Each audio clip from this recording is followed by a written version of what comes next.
This is a B-52, a long-range strategic bomber. It is currently the largest aircraft in service with the U.S. Air Force, and also the one with the longest service history. Since being deployed in 1955, this marks its 68th year in service. A true grandfather among warboats. For nearly half a century, it has dropped more bombs than any other aircraft on this planet. It was originally designed for high-altitude penetration and strategic nuclear strike missions. That's why it earned the nickname Stratofortress. At the height of the Cold War, B-52s armed with nuclear weapons were on 24-hour patrols every day, constantly cruising along the Soviet border, so that in case nuclear war broke out, they could drop nuclear bombs immediately on Soviet territory. Welcome to Chris Military Base. Today, we'll be diving into the B-52 Stratofortress. September 1945, the US B-29 bomber dropped the first atomic bomb on Hiroshima, Japan. 3 days later, another was dropped on Nagasaki. This completely changed the nature of modern warfare. A single nuclear bomb could now determine the outcome of a war. As nuclear bombs grew larger and more powerful, existing bombers struggled to keep up. During World War II, the US wanted to bomb Japan directly using B-29s, but their range was limited. After completing their missions, they couldn't return. They were forced to land in China. After the war ended, people generally believed that any future war would inevitably be nuclear. The Air Force needed a bomber that could take off from the US, penetrate deep into enemy territory to deliver nukes, and return safely to base. In February 1946, the Pentagon issued a request for a new long-range bomber. It needed to have a speed of around 483 km/h, an operational radius of 5,000 miles, 8,047 kilometers, and carry up to 45 tons of nuclear payload. Boeing, Martin, and Convair all joined the bid. The goal was clear: create a bomber that perfectly balanced range, payload, and speed. Meanwhile, the Soviets weren't sitting idle. They were also racing to develop their own strategic bomber. It was a race to see who could build a long-range nuclear bomber first.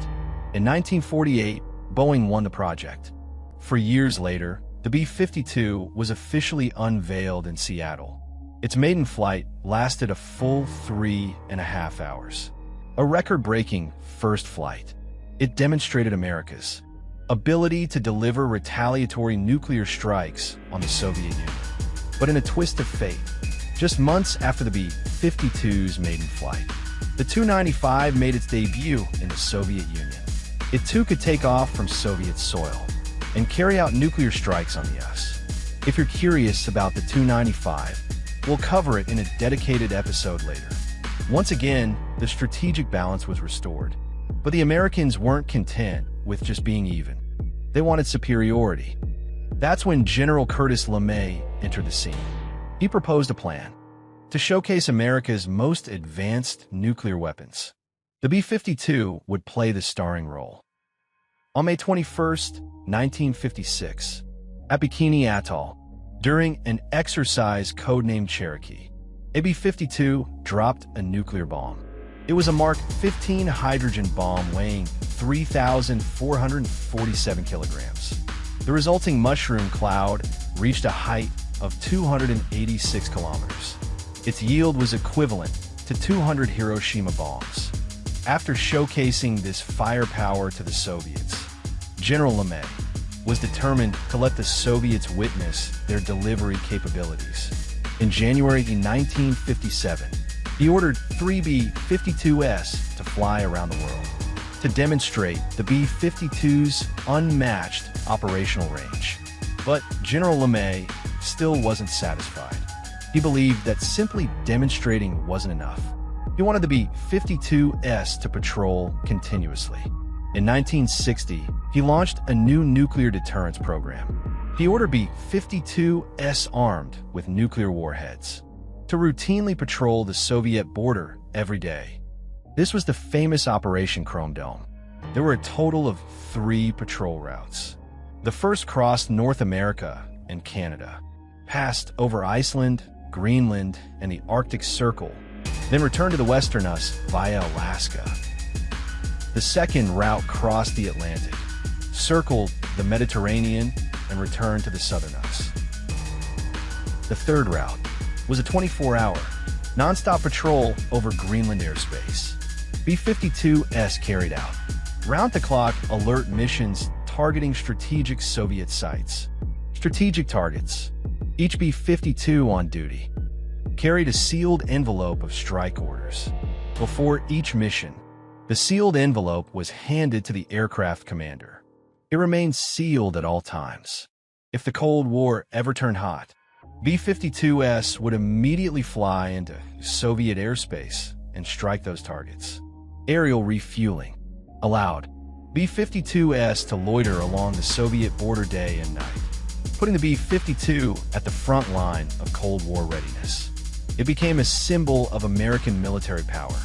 At its peak, up to 12 B-52s armed with nuclear weapons were airborne simultaneously on patrol. By early 1961, more than 6,000 sorties have been conducted under various code-named deterrence operations. Such a high tempo of operations pushed the B-52 to its absolute limits. If a B-52 were to crash due to mechanical failure and accidentally detonate a nuclear bomb near the Soviet Union, it could very likely trigger World War III. In 1961, a B-52 carrying 2 4-megaton nuclear bombs crashed due to a mid-air fuel leak. The bombs fell to the ground. Nuclear warheads hit the Earth. One of them came dangerously close to bypassing all safety mechanisms. It was on the verge of detonation. Fragments are coming down, dirt, rock, or something. Did any of them hit your house? Oh yeah. The nuclear deterrent mission continued. In 1966, another fully armed B-52 collided with a tanker aircraft over Spain. Wreckage and 4 nuclear bombs were scattered across Spanish territory. One of them even fell into the Mediterranean Sea. Spain made massive efforts to recover it, causing serious concern among its allies. Then in 1968, another B-52 crashed, this time in Greenland. Debris from the nuclear weapons spread over 8 kilometers. Radioactive material embedded into the ice sheets. This disaster finally made Strategic Air Command realize they couldn't keep playing with fire. Operation Chrome Dome was eventually terminated, but the B-52 didn't rest for long.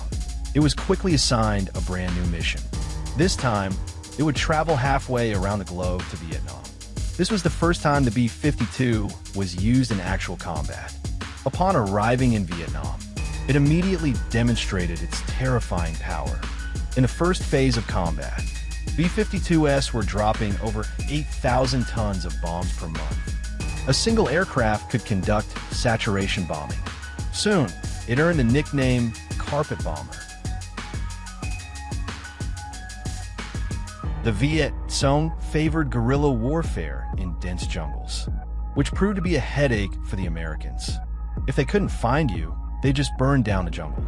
Each B-52 bombing run devastated vast areas of North Vietnam's forests and countryside, leaving the Viet Cong with nowhere to hide. North Vietnam fought back fiercely, including by deploying their most advanced SAM-2 surface-to-air missiles. These had a radar detection range of around 29 kilometers, while the B-52's maximum altitude was only 15 kilometers, which greatly threatened its survivability. To counter enemy radar, the US launched a program called Rivet Rambler, which developed new electronic warfare systems for the B-52 to jam enemy missile radar signals, making it difficult to lock on. In December 1972, peace talks between North Vietnam and the US reached a deadlock. President Nixon ordered an airstrike campaign against the North.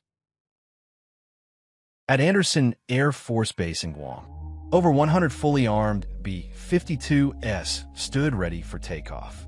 The massive plan was divided into 3 attack waves. All B-52s flew the same route, speed, and altitude. Even if a bomber was targeted, pilots were not allowed to deviate from their path to avoid mid-air collisions with friendly aircraft. Fortunately, the radar jamming worked. The B-52 fleet successfully reached Hanoi airspace. Each aircraft dropped 108 bombs. After the drop, they made a sharp left turn and headed toward the Pacific. That night, 90 of the B-52s hit their intended targets. In the following 2 weeks of combat, 15 B-52s were shot down, but the mission was still considered a success. The B-52s dropped 15,000 tons of bombs on North Vietnam and successfully evaded over 1,200 SAM missile attacks. The success in Vietnam proved the unmatched capability of the B-52. In 1982, the U.S. Air Force equipped the B-52 with a new AGM-86 cruise missile. The missile had a range of 2,414 kilometers, further enhancing its global strike capability. Its strategic reach was dramatically extended. 8 years later, during the Gulf War, the missile was finally put to use.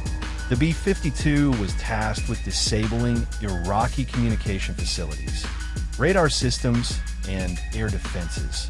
It was among the first wave of aircraft in the attack.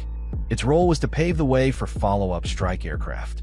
The B-52s took off from Barksdale Air Force Base in Louisiana and flew halfway around the world to Iraq, equipped with AGM-86 cruise missiles. The B-52s could strike Iraqi targets from 1,600 kilometers away, well beyond the range of enemy SAMs. This ensured the safety of the B-52s and kept them out of harm's way. Upon reaching Saudi airspace, the B-52s launched their missiles. They successfully destroyed Iraqi radar sites. After flying 35 hours and covering 22,531 kilometers, the B-52s returned safely to US soil. During Operation Desert Storm, the B-52 played an extremely important role. It carried out nearly 2,000 sorties, dropping over 740 tons of various munitions, and delivering a total of 725,000 tons of ordnance, once again proving its fearsome capability. The B-52 measures 485 meters in length, standing 124 meters tall with a wingspan covering 370 square meters. Its maximum takeoff weight reaches 220 tons. It is powered by 8 Pratt & Whitney TF-33 turbofan engines, each providing around 8 tons of thrust. Its maximum speed is 1,047 km/h, with a range of 16,232 kilometers. Operational ceiling is 15,000 meters. Its greatest advantage is its payload capacity. The B-52 can carry virtually every type of weapon in the Air Force arsenal. Each wing can mount 9 missiles or laser-guided bombs, plus an internal bay for 27 more bombs, and 8 nuclear cruise missiles, bringing its total payload to around 32 tons. No other US aircraft comes close.